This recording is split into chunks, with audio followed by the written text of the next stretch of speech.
Let's finish off 2022 with a bang. First, we'd like to thank everyone as a record number of you took advantage of our Thanksgiving 7-day special. We hope you enjoyed the convenience of getting your favorite handicappers plays daily during the hectic holiday weekend. And we also know that December can be a frenzied month with the holidays and all the sports in play. In the spirit of the season and due to the success of the Thanksgiving special, we are now offering a rest of the calendar year special to get every NFL, college bowl game, NBA, NHL, or any other sport your favorite handicapper releases through December 31st for only $1.99. The early bird really does catch the worm for this special as it starts the day you sign up. No coupon is needed and you pay only $1.99 today or pay $1.99 in a few days. The choice is simple. Let's have a great ending to 2022.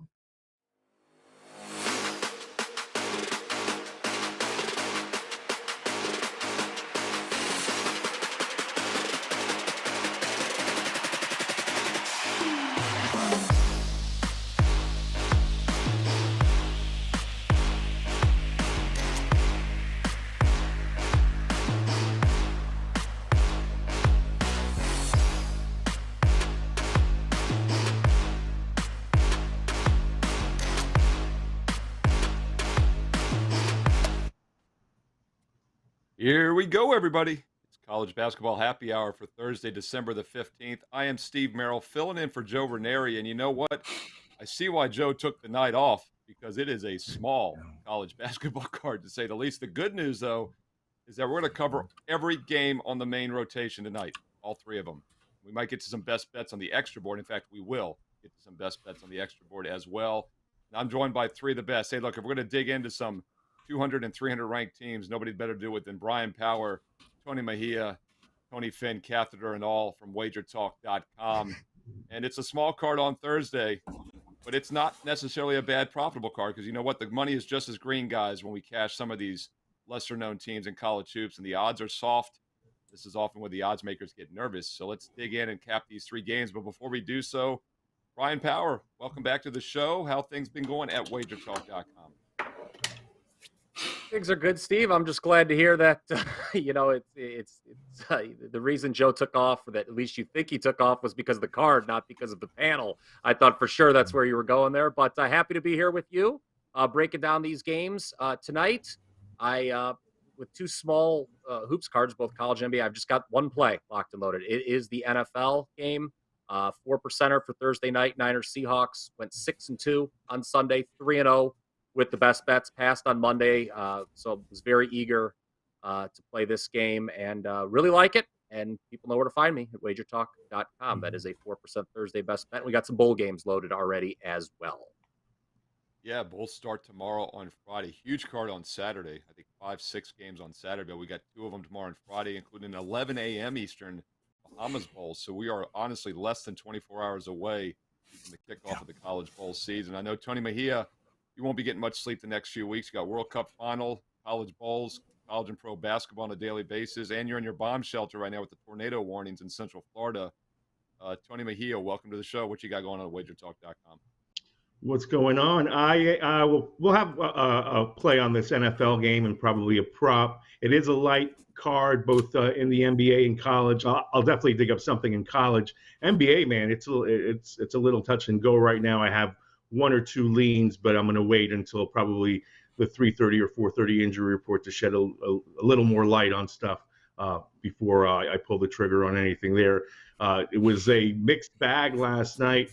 I did not enjoy most of the NBA, but my 5% on the Clippers did hit, so I was ecstatic about that. I love winning 5% for the people.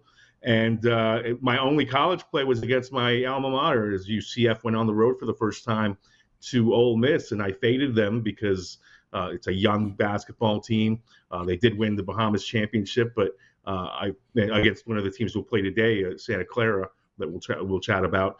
But I expected Ole Miss to pull out of at least a first half victory, just until UCF got acclimated. And the score at one point was Ole Miss 21, UCF 21, Ole Miss nothing. So they scored the first 21 points of the game, kind of blew that up. So go Knights, but yeah, it didn't work out for me. Sounds like a road disadvantage like my alma mater last week when William Mary went to Montana State for that FCS quarterfinal game. 48-point home field advantage for Montana State in that one. But yeah, Tony, that's one of my favorite angles in all of College Hoops Handicapping is a team that hasn't had a true road game, for a month and a half into the season. Basically, it's always a very difficult situation, especially for a young team. The second part of the Tony panel, Tony Finn. Speaking of not wanting to get much sleep, I know you'll be busy over the next few weeks, and the catheter joke might actually work out when you fall asleep at your desk, as you've been known to do, and then bounce right back up and start typing again.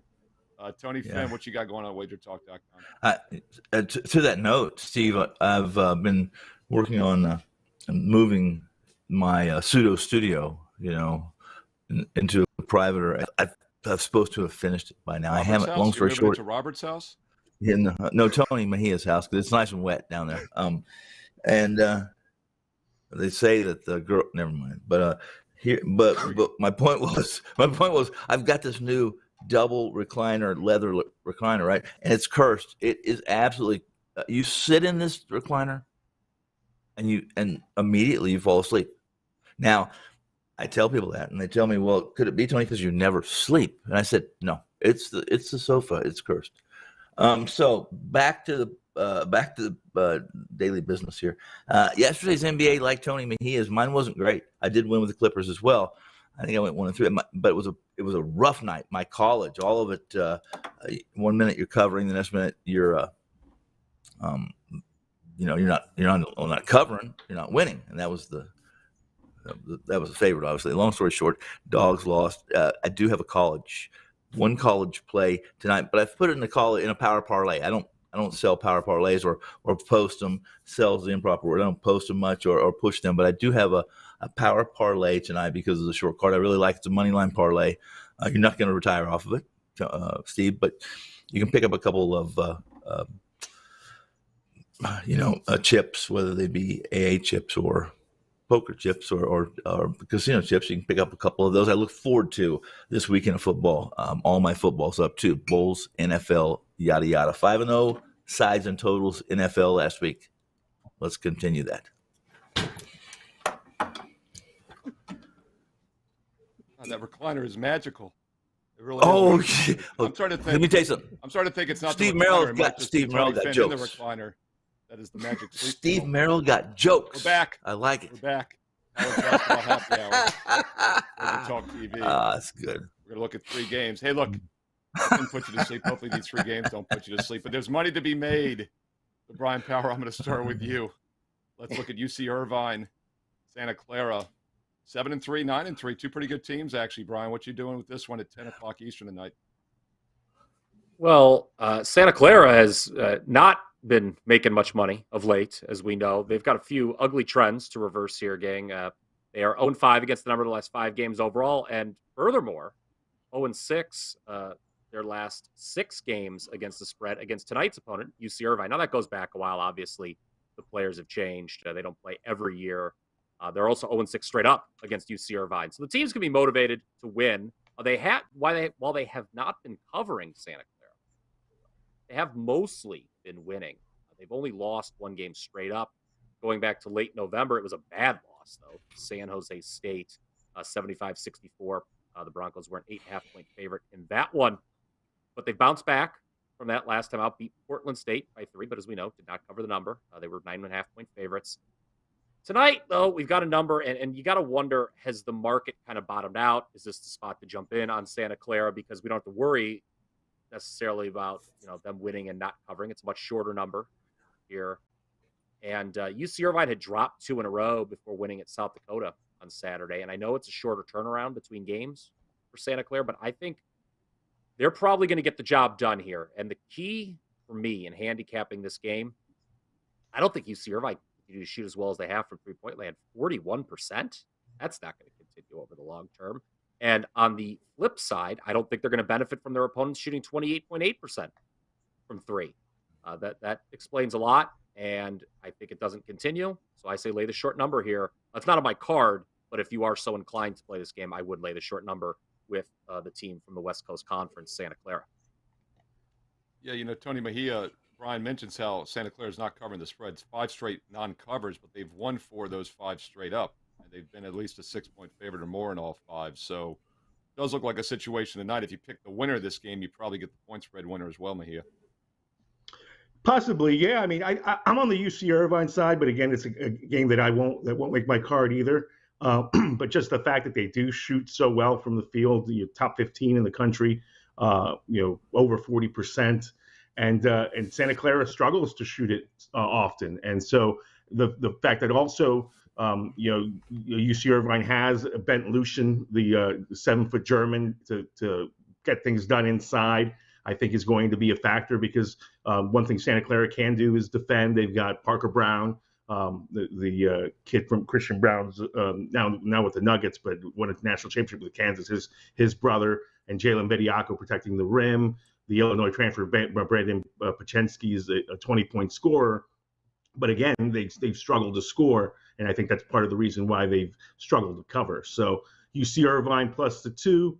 But it is a situation where they probably need to pull out the outright upset to cover. But I would lean there. And again, this is out of the 3 games we're going to talk about today. This is the one I would touch the least. Yeah, Tony Finn, we've seen a little bit of money coming in Santa Clara. It opened 1.5. It's up to 2.5. And on that money line, by the way, if you're looking at the dog, you're getting about a plus 120 return at Pick'em. Finn, we've also seen some money coming in the over, 143.5 up to 146. Any thoughts on this total? Yeah, I lean to the under in this game for a couple of reasons. Both teams defend the glass pretty well. They don't give up a lot of offensive rebounds. So I think these are a lot of one and dones today. Irvine's always been a team that I look at as being defense heavy or defense first. So Clara, as Tony mentioned, do a decent job defending. I thought their total on the opening number, and it's climbed about 3-4 points. I would be leaning to the under here. Irvine has a couple quality wins. Santa Clara the same, a couple quality wins, but some soft losses that raise some eyebrows. So it's not a game that really excited me, although it's a game I'll watch though, because these are 2 teams out here on the West Coast that get a lot of action from the Vegas faithful, the Cali faithful, and it's advantageous, Steve, to know a little more about these teams than most. So that's what I aim to do and watch tonight. And maybe, who knows, maybe I'll be on the under here. Just so I can stick with the Tony theme has done it again. I'm going to go right back to Tony Mejia with the next one. Let's look at Seattle and Oregon State. This game actually on the Pac-12 network at 10:30 Eastern. Now, the Seahawks, of course, have a big game, as Bryan Power mentioned, but Seattle University, 7-1, Tony Mejia. They're actually a road favorite against Oregon State, who's just 4-6 here. Is this deserved? Should they be a road favorite? This game open pick Tony Mejia. Seattle now a 1.5-point road favorite at Oregon State. Well, spoiler for the end of the show, this is my best bet. So I do think that the Seattle team, the Red Hawks, I believe, are definitely worthy of a favorite. Now, the one thing you need to know about Oregon State is they've been playing shorthanded all season, and freshman Jordan Pope has been playing major minutes. I was fearing that he would have eventually run out of steam late December or early January. That's typically when freshmen hit the wall. And I mean, I think he played 35, 36 minutes in their last game. But they did get Christian Wright, the Georgia transfer, back, and Justin Rochelle, a redshirt freshman, to ease that load. They're on minutes restrictions, both coming off knee injuries. These are the Beavers, that is, if you don't know their personnel. But the fact is that they're still on minutes restrictions. They're still working off the rust. So if you're going to catch the Beavers, now's the time to do it. They've got to tie a solid player in Dimitri Uni. But the Seattle team, I think they've done the job. I mean, against pretty good teams, they're 7-1. They lost to Washington. That's their lone loss. But they beat a very good Portland squad on the road, and I think they can do it again. So I'm going to take the points with Seattle and I'm going to lay the points with Seattle, expecting an outright win. Yeah, Brian, on the surface, you see Seattle as a road favorite against a Pac-12 team. It seems crazy, but then you look at the efficiency numbers. I mean, Seattle's almost 100 points ahead of Oregon State in both offense and defensive efficiency.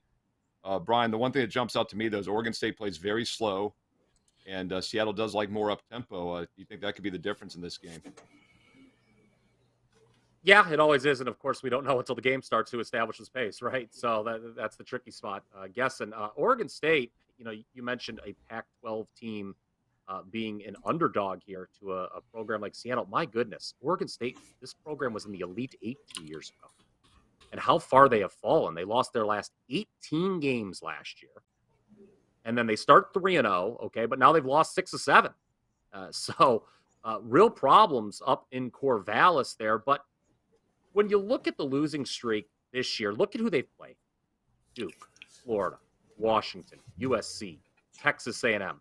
Only one of those games was at home, Washington.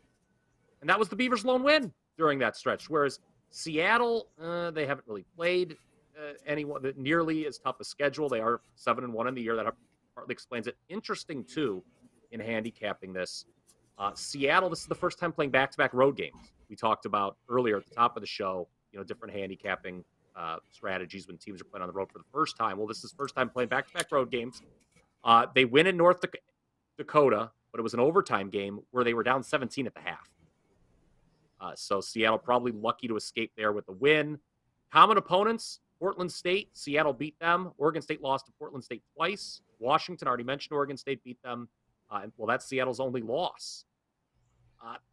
This is going to be a pass for me. I actually would maybe lean Oregon State if I had to play it, just because the home court advantage. But it didn't make my card, Steve. But I would look to take the points if I had. But luckily, I don't have to. Tony Finn.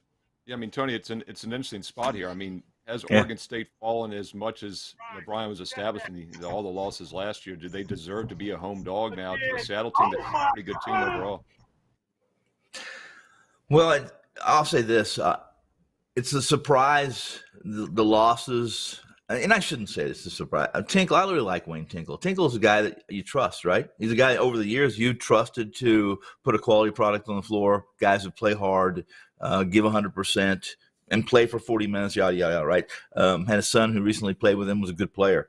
I like Tinkle. However, I'm not certain that this is a very good team, guys. I mean, you can go to examples, right? Steve, you can go to the examples where they held Duke to 54 points, right?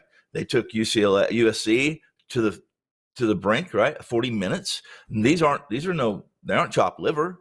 They're holding teams to about 65, 67 points per game. Coach Tinkle is, as Bryan said, basically slowing the pace to where it makes it either killing a team with boredom and not having any fun on game night, or at least keeping your arms wrapped around. You're not going to let somebody get too far ahead if you keep the pace that slow, and you don't crash the boards and you defend.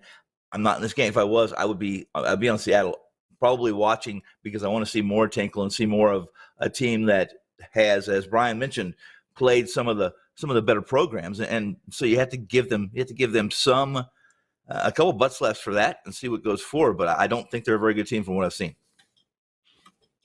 Be interesting to see, and if you want to see it, it is on once again the Pac-12 Network at 10:30 Eastern tonight. You can flip over from the Seahawk game, third quarter or so, and watch the other Seattle team play tonight on prime time.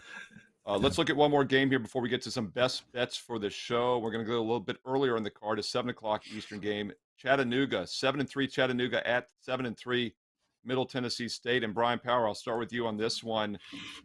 Two solid teams. Line has not moved. Middle Tennessee opened as a 5.5-point favorite. It's held steady. Total open 138.5. It has held steady. Do people even know this game is happening? The line has not moved, Bryan. Yeah, I really struggled coming up with an angle here, Steve. Both teams are playing well. Chattanooga winning 5 straight. Middle Tennessee 5 of 6. If I were to do anything here, it's probably the over. The last 3 non-D1 Chattanooga games, or pardon me, the last 3 games that Chattanooga played against D1 schools went over.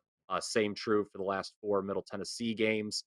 Neither team has been shooting outrageously well during that stretch either, which tells me we're going to probably have some tempo and we can go over. And even those games that these teams played against non-D1 opponents, had there been a total, you look at the final scores, those would have gone over. Chattanooga's down, way down, 233rd in defensive efficiency. So they're not doing well at that end of the floor. I saw the number tick up at one book a little bit. So somebody played the over today, I guess, on this. And if you want to, I guess that's the only way to do it. But I do not have a strong read on this game whatsoever. Not much line movement, like we said on this one. It's been holding pretty steady. And Tony Mejia, when I think of three-pointers, I think of Tony Mejia in Vegas draining threes. I've seen it firsthand. And, Tony, I bring that up, Mejia, because that's one big thing that stood out to me in this game. Middle Tennessee, 29.5% for the season. Chattanooga, 39% on 31 attempts a game. So Chattanooga has a pretty big three edge. Now, Brian, you talk about pace is difficult to figure out which team's going to slow up or speed down. It's also hard to know which teams are going to be hitting their threes. Chattanooga is the road team. But, Mejia, what do you see in this game tonight? Three-point Muted. range. So that's their MO. Okay. I'm definitely going to take the points here for multiple reasons. Even though we're going up against they're celebrating the 50th anniversary of the Glass House, the gym on campus at Middle Tennessee tonight. So they should have a nice packed house. But here's the deal with Middle Tennessee. Very good team, but they shoot free throws atrociously. 336th in the country from the free throw line. So if you're looking for them to wrap up the game at the line, they're 63% free throw shooting team with some guys, one under 50, one under 60. And the Mocs have a really good shooting big man in Jake Stevens. He's actually won the SoCon Player of the Week 3 weeks in a row, 4 out of 5, 6'10" kid who can drain threes. He trails only Stephen Curry in Player of the Week awards in the SoCon lifetime. So he's been there a while. They've got a veteran team. I can trust them on the road. And you mentioned the 3-point factor. If you're Middle Tennessee and you're up 8 down the stretch, and Chattanooga starts fouling, you start missing free throws, they start draining threes. There goes your lead. So give me the points. Maybe it'll pick up to a little more on the spread. So you might want to wait a little bit, but I would take the points with Chattanooga. Chattanooga 7-3, definitely I think a live dog here, Tony Finn, against a 7-3 Middle Tennessee State team, and big defensive edge for Middle Tennessee, but as we've established, a pretty big offensive edge for Chattanooga. What do you do in a game like this? All right. Well, it all depends. It depends on a lot of things because it takes a little bit to get me into a game like this, unless I have a relationship with a beat writer in an area and he has he has a pulse in the locker room, et cetera, right? 7-3, both these teams. I did do a little due diligence on them because I'm a short card like this. You have some time to research teams that are not front and center, that are not household names and don't get a lot of face time on the major media portals, ESPN, et cetera, right? If I'm not mistaken, the transfer from VMI, the 7-footer, makes Chattanooga quite a bit bigger in the paint. The biggest, if I'm not mistaken, and correct me if I'm wrong, like I said, if the next biggest or the biggest guy, the biggest rostered player opposing Chattanooga, at least he gets minutes, is 6'6". I think they have a couple guys on the bench a little bit, but that's a discrepancy. So what do? Do you run this guy? Do you run the big man off the floor? Do you? What do you do in this situation? See, the coaches matter here, the players matter here, and it's a main card. Both teams are 7-3. No big, terrific wins that are going to bump up their resume come March time. But I would probably, in this kind of situation, guys, where I'm just uncomfortable, not knowing quite enough, and probably should. There's only 358. Right? Division I schools. We should know everything about every one of them. I would go with the points. I want to know which 5 you're not covering, Finn. There's 363. So which 5 have you? Oh, well, listen, you're right. You're right. Queens College I have was not added from updated. Charlotte, I believe. Right? Yeah. There's a couple. How many were last year? Mm-hmm. How many were there last year? 358, 361, something. Well, you see, I'm only a year behind. That's not bad.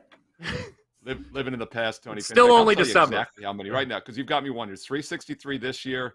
Last year in 2022, 358. Tony Finn, you were spot Well, thank on. you.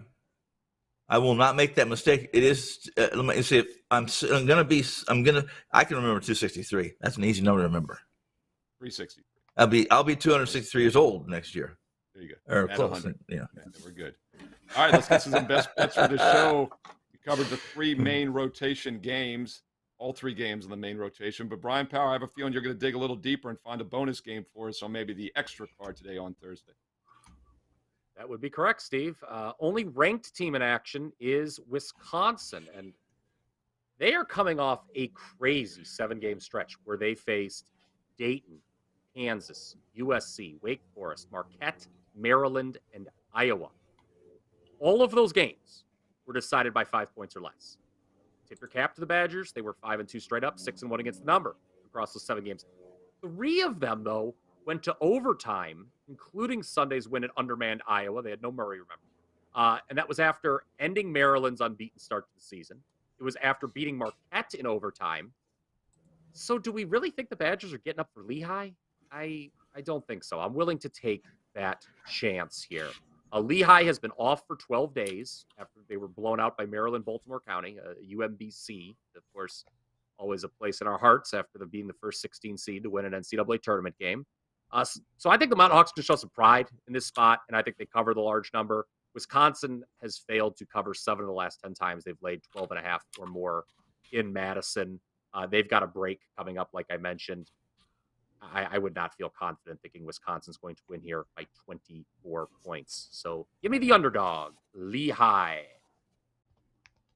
Bryan Power says, take that big dog, Lehigh. That's on the extra board. And if you go to, it says under extra games at Wager Talk live odds screen. If you look right now, they are plus 22.5 to 23. So shop around and get the best number on that game. And Tony Mejia, you hinted at this play earlier. I want to ask you, you like Seattle on the point spread, the money line, a little bit of each? How would you best approach this one? Yeah, I mean, it's your preference. If you're willing to lay $1.25, you always feel the worst if you only win by a point, like on a buzzer beater, and you're laying 1.5. That's never fun. But you could lay the 1.5. If you're concerned about the juice. But yeah, look, the lone loss that Seattle has suffered this season, they shot 10 for 40 from 3-point range at Hackett against Washington, and Cameron Tyson, one of the nation's leading scorers, he shot 4 of 12 in that game. He'd scored just 18. So I expect more from him. He's averaging 23, 24 points a game. And Alex Schumacher, their second leading scorer, he went just 1 of 8 from 3-point range. So I think they'll be able to shoot the ball better in Corvallis and come out with the outright win against Oregon State. A little bonus nugget in Middle Tennessee, Chattanooga. Middle Tennessee comes off an 85-75 win at Belmont, snapping a 3-game losing streak against the Bruins. It's really tough to win in that gym in Nashville. In that game, T. Leonard, one of their big men, comes off a career high in scoring and blocked shots. They blocked the program record with 13 swats and outscored the Bruins 50-14 in the paint while getting a season high 48 boards. So, I mean, clearly they imposed their will on a smaller Belmont team. Chattanooga's a little bigger with Jake Stevens, and I think the more I researched it, Chattanooga plus the points might be a co-favorite with Seattle laying the points. Spoiler alert, part 2, Tony. We might just get there in a little bit with another best bet, so we shall see. And before we get to one for myself, Tony Finn, what are you looking at here on the Thursday card for the viewers?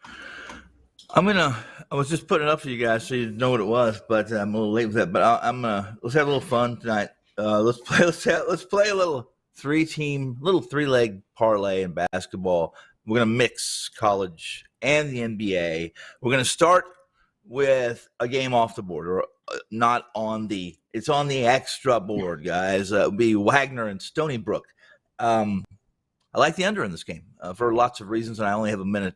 I've read 5 minutes. I'll only take 1 minute. Wagner and Stony Brook neither shoot very well. Under 130.5 in that game. I like Wagner as a short favorite, really a 6-point favorite. Not really short, but that said, minus 265. Under Wagner, Stony Brook, under 130.5. Throw in the Miami Heat at minus 165 tonight, who I think win and roll Houston. You got a 3-leg parlay pays about 3-1. How about that? So we got Wagner under, Miami Heat. What was the third part, Tony? Wagner minus 265 money line. 2. Wagner money line, Wagner under, and Miami Heat. Miami Heat. Plus minus the 3.5 or money line. Money line, 170. All money line parlay here. I shouldn't say all money line. You get a total, but you can't get. I shouldn't have clarified because our graphics producer Will is the best in the business. Like, we honestly will tell him our best bets 10 seconds before we put them up, including myself most of the time, and Will gets them up. Yeah. There is no way he would have gotten that up. He typed it down. He just sent it to him. Anyway. I think you're underestimating him. You're underestimating him. I think you're underestimating him. I think that's fantastic. That's what I was saying. I didn't I think he was still going don't to get know that what the one best up in bet is. time. Good luck, We'll Will. see. Good luck, Will. You still don't know what the bet it is? You don't know what it is? I got it. You We got it. mentioned We're good. Wagner Good. laying points and Wagner on I the said money line. Wagner And you're like, Wagner under under for Heat money Miami. line. Heat money line. Wagner under. Take it to the bank. 3-teamer. Tony Finn. Listen, WagerTalk.com. turn down the rain so you can hear, man. All right, I'm gonna have a little sip of this, and then it ain't water, and then we'll get to a best bet. Oh, well, share. That's the stuff. All right, let's look at a free play for Thursday night college basketball, December 15th. Small card tonight, just 3 games on the main board, but I do think there's value with the first one at 7 Eastern. 2 7-3 teams, Chattanooga at Middle Tennessee State. Huge dichotomy here. We got a much better Middle Tennessee State defense, much better offensive team in Chattanooga. And you know what we're saying, defense wins championships. Well, this isn't a championship game. I think that saying gets misused a lot. Offense wins regular season games. And Chattanooga, substantial edge from three-point range. They hit 39% from beyond the arc on the season. You contrast that with Middle Tennessee. They're hitting just 29.5% from three-point range. And it's not a fluke. They're a terrible shooting team, 63% from the line, free throw line. Chattanooga, 73%. And if you look at the breakdown of Chattanooga this year, they've been below average defending the 3, above average two-point baskets transition. That's how Middle Tennessee has to score. So I think Chattanooga takes advantage of that situation. I'm not sure Middle Tennessee can score in this game. We'll take the better offensive team, probably the better team, plus 5.5, a live dog with Tennessee Chattanooga. And a quick reminder, I was on the show Tuesday, $2 Tuesday, a strong college football bowl best bet, my first 5%er, number 1 in college football this year. Well, if you missed it, shame on you, but it's not too late. It's $2 Thursday. You can still get that play right now. $2 Thursday for that bowl best bet, which goes this weekend. Steve Merril, WagerTalk.com. All right, let's recap the best bets here for the show on Thursday, December the 15th. We'll start off with Bryan Power. He is looking at the big dog, Lehigh, plus 23, a little bit of a flat spot for Wisconsin. Bryan likes Lehigh. Tony Mejia likes the Seattle Redhawks, minus the 1.5 or minus 125 money line, or put a half a unit on each. Tony Finn, 3-leg parlay. We're going with Wagner under 130.5 and Wagner money line, and the Miami Heat money line, 3-team parlay. And myself, Steve Merril, Chattanooga plus 5.5, because our producer guy Will never makes a mistake. I just spoke it up for him. I helped him up. And Will, I typed in the wrong game. That was on me. I typed in the wrong game. Well, hold on. We need to have a segment on this thing. I just realized I typed the wrong game to Will. We jinxed everything. Make fun of Finn, guys. It was because he was rehashing that 3-leg parlay. Yeah, that's what happened. Karma, listen. That was Karma not on Will, is guys. a bitch. I typed the wrong game, but I like Chattanooga plus the 5.5. Chattanooga plus the points. Hey, fun show. Hey, it was a small card today, but we made it count. Don't forget Wager Talk TV every Monday through Friday. The college show at 2 o'clock Eastern, 4:15 NBA show. And we do have a college football show at 3 Eastern today on Thursday, because the college bowls start in less than 24 hours tomorrow on Friday morning. Get the bowl special right now. No promo code needed. Every capper at wagertalk.com. College football bowls right around the corner. For Brian, for Tony, for Will and Robert back in the studio, I'm Steve Merril filling in for Joe Ranieri, and we'll be back tomorrow on Friday at 2 p.m. Eastern for more college basketball talk right here on Wager Talk TV. Good luck tonight. Steve Merril's a savant.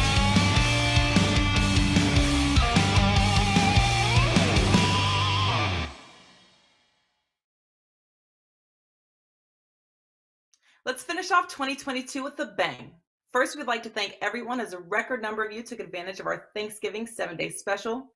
We hope you enjoyed the convenience of getting your favorite handicappers plays daily during the hectic holiday weekend.